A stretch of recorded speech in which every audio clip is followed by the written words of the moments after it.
ṣe bọ́mọ Yorùbá ní princess tí ìwọ bá torí pé àwọn èèyàn sọ pé ìbàbá ìṣẹ̀lẹ̀ congratulation ó bí wọ nínú ó wá jẹ́ kí ìwọ tán láìtì ti tiẹ̀ síwájú ìwọ ò ní ránṣẹ́ síta tó bá pàrokò a máa pàrokò bàdújẹ́ fún wọn. jáde ní bó ṣe wà yẹn wọ́n fi gbá front ni wọ́n náà ní kọ́kọ́ jáde kó wá sọ̀rọ̀ ẹ má fẹ́ mi darí ọ̀rọ̀ ẹni sùúrù tí wọ́n bá wá rò bẹ́ẹ̀ pé anybody ò gbọdọ̀ jáde fún ìwọ ròyìn dùn mọ́ ìtù àrùn lẹ́nu 2019 lẹ pé sórí ìgbà tẹ jáde ń gbà yẹn àwọn èèyàn tó jáde tì í wọn ò tí tó báyìí sórí nísìn tí bàbá Ìjẹ̀ṣà jáde tó wá rò pé o lè rú ìhalẹ̀ gbà yẹn tẹ́ẹ̀jẹ́ kó sọ̀rọ̀ jọ torí olówó dàbí pé ó ń sùn pèsè Dámilọ́lá comedian tó jí.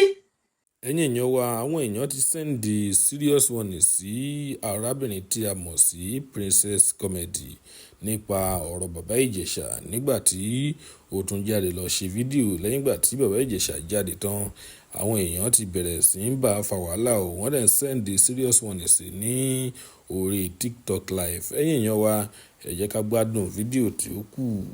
jọ ṣé o ti sùn ṣojí ìgbà yẹn ló pé tó halẹ̀ mọ́ gbogbo wọn kó má sọ̀rọ̀ ìyálẹ̀ yẹn ló tún ṣe jáde láàárọ̀ ìwà ṣe ìyálẹ̀ yẹn ló rò pé kó o tún sáré jáde pé tó bá bí wọn dá kí wọ́n gbọ́ platform kan kó gbé bàbá Ìjẹ̀ṣà ìwọ ò ní ẹ̀tọ́ torí wọ́n kọ́ lura dátà fáwọn àtàwọn bíbà àwa bí amóni torí ọ̀rọ̀ tó sọ yẹn ó kúrò gbálẹ̀nu ẹ̀ ó jọjọ orí ẹ̀ lọ kí wọ́n máa sọ pé tó bá bí wọn dá kí wọ́n rí ibi tó sọ pé justice for Lágbájá orí ẹ̀ bàjẹ́ all because they are saying justice for Mohbad oníjọ kan sọ justice for bàbá Ọláyínká orí ẹ̀ bàjẹ́ ó jọjọ orí ẹ̀ lọ ìwọ ni wọ́n gbé jáde ìwọ lójó ní problem pẹ̀lú ẹ̀ ó ní bí èèyàn kọjá kó fọ́gùn gbogbo ìlú lójú ó tó bẹ́ẹ̀ adúrà ẹ̀ méjì ló ṣe adúrà ẹ̀ méjì ẹ̀ forí sọgbà ẹlẹ́ẹ̀kẹta ló fẹ́ gbé wọlé ó wọ́n lè fẹ́ gbé nǹkan tó sọ fún wọn pé tó máa bí àwọn kan dá sórí ìhàlẹ̀ tẹ́ halẹ̀ lọ́dún yẹn lọ́hùn òun ló pé ìwọ ló máa wọlé ìwọ là ní gbóhùn ẹ̀ mọ́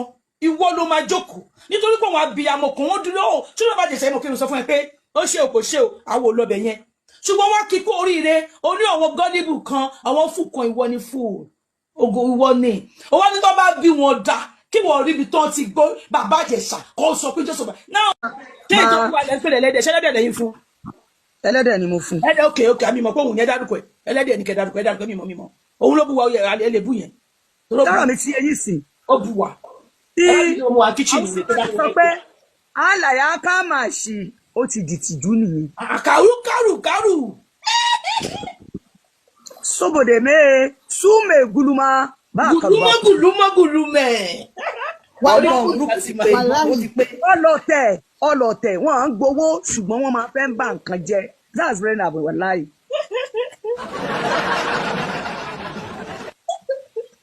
àwọn ọlọ̀tẹ̀ inú wọn ò kì í dùn pé èèyàn ń gòkè ẹ má yẹ kí n parọ́ fún yín ó ní ènìyàn láṣọ mi ènìyàn láṣọ mi ó ènìyàn láṣọ mi ènìyàn láṣọ mi tí mo bá bojú wẹ̀yìn tí mo ra wọn tèmi ènìyàn láṣọ mi.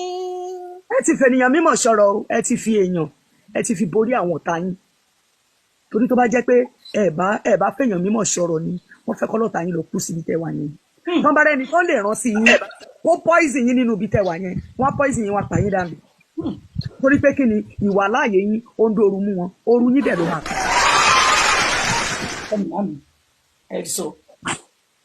ìwà láàyè yín dóoru mú wọn àti tíṣẹ́ rí wọ́n ní ọmọdé olódì tewúrẹ́ bá ọmọdé olódì ní tán bá nà níbi kan kó jẹun kò yẹ kó tún lọ bẹ̀ mọ́ ẹ̀gbọ́n àwọn tẹ́ ń pè léèyàn wọn ń ṣèyàn nínú industry àwọn tí wọ́n tẹ́ pé ẹ̀ kì í ṣẹgbẹ́ wọn tẹ́ tún lọ ṣe yẹsà fún wọn yẹn ẹjọ́ ẹ̀yìn náà ẹ̀ka ju yín ohun tó bá wà nínú ojú yẹn kò kúrò tán bá ti kóràwé kúrò lójú omi ojú odò máa ń là ní ẹ kóràwé ojú yín kúrò tẹ́lá àwọn ọmọ kékeré ní industry ń sìn tẹ́ bá débẹ̀ tẹ́ bá jókòó ọ̀gá fún wọn tán bá hàn yín ẹ̀yin gan mọ̀ pé life ti change kẹ́ tó dé tẹ́lá àwọn ọmọ yẹn ò rán yín torí. balance ni gbogbo Oplan bẹ́ẹ̀ ni sà tí ẹyin mo rírí o sori let me tell you sori Baba Ìjẹ̀ṣà ti dé we are the lover of him irrespective of whatever that has happened and which me I am not even convinced that he actually did it because gbogbo àwọn agbègbè tó ti pè yẹn tó ti kájọ ó máa kárẹ̀ mọ́ because we learned that both of you were best of friends. Kò dẹ̀ tí hear mu. Kò hear mu o. Ṣùgbọ́n lè ká gbogbo àwọn agbègbè yẹn. Ah, wo.